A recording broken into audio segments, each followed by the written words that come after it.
చంద్రబాబు నాయుడు గారిని ప్రశ్నించారు. జగన్మోహన్ రెడ్డి గారికి కౌంటర్ గా నెల్లూరులో ఒక సభలో చంద్రబాబు నాయుడు గారు కూడా మాట్లాడటం జరిగింది. ఆయన ఏమన్నారంటే గంజాయి బ్యాచ్, బ్లేడ్ బ్యాచ్ అంటూ మళ్ళీ యథావిధిగా వైసీపీ మీద ఆయన విమర్శలు చేయటం, మూడు రాజధానుల పేరుతో మూడు ముక్కల ఆట ఆడారు అని అన్నారు. మావిగన్ అంటే నాకే అర్థం కావట్లేదు అని కూడా అన్నారు. సో ఈ విషయాలన్నిటి మీద చర్చించడానికి మనతో లైవ్లో జాయిన్ అవుతున్నారు కన్నా రజనీ గారు, హైకోర్టు అడ్వకేట్. నమస్తే మేడం. నమస్తే అండి. మేడం, అదే ఇవాళ మీరు జగన్మోహన్ రెడ్డి గారి ప్రెస్ మీట్ చూసుంటారు, చాలా అంశాలు మాట్లాడారు, ఇప్పుడే ప్లే చేశాం కూడా. అయితే ఒక కొత్త సౌండింగ్ వినిపించిందండి ఆయన నుంచి, హే రామ్ సేవ్ ఆంధ్ర అన్నారు. సో దీని మీద మీరేమంటారు, మీ స్పందన? ఒకసారి మళ్ళీ రిపీట్ చేయరా సార్, నాకు అర్థం కదా. జగన్మోహన్ రెడ్డి గారు చాలా విషయాల మీద మాట్లాడారండి. శాంతి భద్రతల గురించి, సాయికృష్ణ కేసు గురించి, రైతు సమస్యల గురించి, ఫైనల్గా రాష్ట్రంలో జంగిల్ రాజ్ నడుస్తుంది అని ఇవన్నీ చెప్పారు. అయితే లాస్ట్లో ఆయన హే రామ్ సేవ్ ఆంధ్ర అన్నారు. ఇది కొత్త సౌండింగ్ అనిపించింది అందరికీ. దీని మీద మీ స్పందన ఏంటి? అందుకనే చెప్పినాం కదా హే రామ్ సేవ్ ఆంధ్ర అని. అందుకనే చెప్పినాం కదా. అక్కడ ఎవరైతే హిందువులు అడిగితేనే స్పందించే పరిస్థితికి ఈ రోజు రాష్ట్రం గాని దేశం గాని వెళ్ళిపోయిందా? హే రామ్ అంటే కానీ స్పందించరా? లాస్ట్ టైం ఒకనొక దగ్గర భోజనాలు వడ్డించే దగ్గర కూడా జై శ్రీరామ్ అంటే కానీ ఆ విస్తరలో అన్నం వడ్డించని పరిస్థితి అయితే చూసారు సార్. అందుకని ఇంకెవరైనా అడిగితే అతను క్రిస్టియన్ కదా అడిగాడు, లేకపోతే అతనికి చేయాల్సిన అవసరం ఏంటి అని అనుకుంటారేమో అని హే రామ్ అని మేము కూడా అంటున్నాం, మమ్మల్ని కూడా సేవ్ చేయండి అంటున్న పరిస్థితి అయితే ఏమన్నా ఉందేమోనని గౌరవ జగన్ గారు చెప్పకనే చెప్పుంటారని నా భావన సార్. ఓకే, అయితే ముఖ్యంగా ఇవాళ దాంట్లో చాలా స్ట్రైట్ ఫార్వర్డ్గా ఆయన చాలా గట్స్ అని అనిపించిందండి నిజంగానే. మావిగన్కి మేము స్టాండ్ అయి ఉన్నాం, మావిగన్ వర్సెస్ అమరావతి అనే ఎజెండాతోటే ఎన్నికలకు కూడా వెళ్తాము అన్నట్టుగా చాలా స్ట్రాంగ్గా చెప్పారు. ఒక్కసారి ఆ బయట ప్లే చేయండి. My next election would be fought on the battle Mavigan versus Amaravati. Yes, we would stand by it. We are for Mavigan. Everybody who is for Mavigan will vote for YSRCP. Everybody who is for Amaravati will vote for Chandrababu. We will stand by it. We will make it an election issue for them. We'll put it up in the manifesto also. Mavigan, YSRCP. అదే ఎలక్షన్స్కి ఇంకా 3 years ఉండగానే అంత daring statement ఇచ్చారు. దీన్ని ఎలా చూస్తారు మీరు?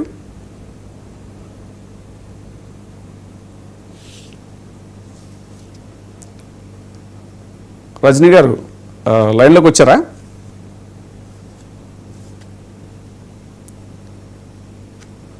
ఓకే, సో జగన్మోహన్ రెడ్డి గారు చాలా డేరింగ్గా మాట అన్నారు అనేటువంటి చర్చ జరుగుతోంది. ఎందుకనంటే మావిగన్ మీద చూస్తున్నాం మనం, ఇటీవల చాలా చర్చ జరిగింది. అంటే జగన్మోహన్ రెడ్డి గారి పాయింట్ ఆఫ్ వ్యూలో ఏంటంటే వేల కోట్ల రూపాయలు అమరావతిలో ఆ నిర్మాణాలకి చాలా ఎక్కువ పెట్టడం. ఎందుకంటే జనరల్గా 4-5 వేల రూపాయలు స్క్వేర్ ఫీట్కి అయ్యేటువంటి పరిస్థితుల్లో అమరావతిలో స్క్వేర్ ఫీట్కి దగ్గరగా 20,000 రూపాయలు ఖర్చు పెట్టడం అనేటువంటిది మొత్తం ఆంధ్ర యొక్క ఆర్థిక పరిస్థితికి చాలా భారం అవుతుంది. అది అందువల్లే మచిలీపట్నం, విజయవాడ, గుంటూరు ప్రాంతాలు ఏవైతే ఉన్నాయో వాటిని కనెక్ట్ చేస్తూ ఆల్రెడీ అన్ని కనెక్షన్స్ ఉన్నాయి. దానికి పోర్ట్ కనెక్టివిటీ ఉంది, ఎయిర్పోర్ట్ కనెక్టివిటీ ఉంది, అలాగే రైల్వే కనెక్టివిటీ ఉంది, హైవే కనెక్టివిటీ ఉంది. సో వీటినన్నిటినీ కనెక్ట్ చేస్తూ మావిగన్ అనేటువంటిది ఆయన తెచ్చినటువంటి ప్రతిపాదన.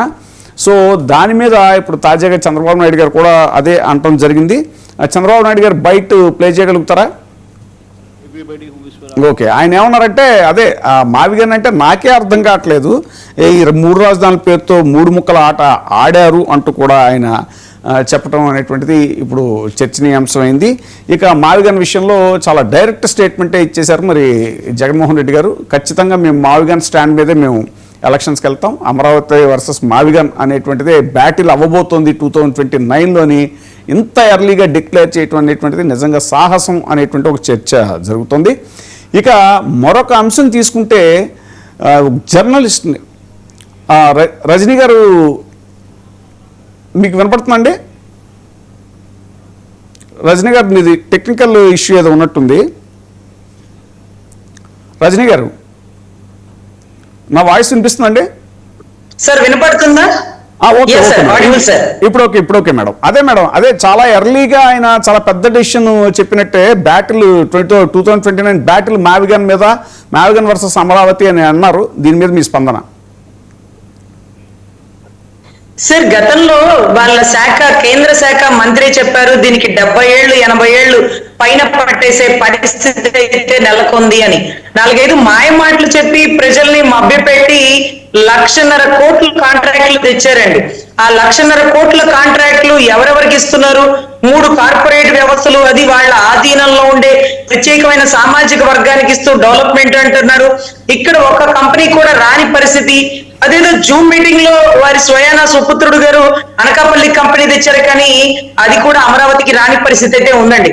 కానీ ఇంకా కూడా ఒక వర్గాన్ని, ఒక ఏరియానే డెవలప్ చేయడం కాదు, రాష్ట్ర రాజధాని అంటే 5 కోట్ల ఆంధ్రుల సంపద, అందరూ డెవలప్ అవ్వాలి అంటే ఈ మావిగన్ అయితేనే మనం బ్రతికుండగా, మనం ఓపికగా ఉండగా, మన బిడ్డలతో కలిసి రాజధానిని చూడగలుగుతాం.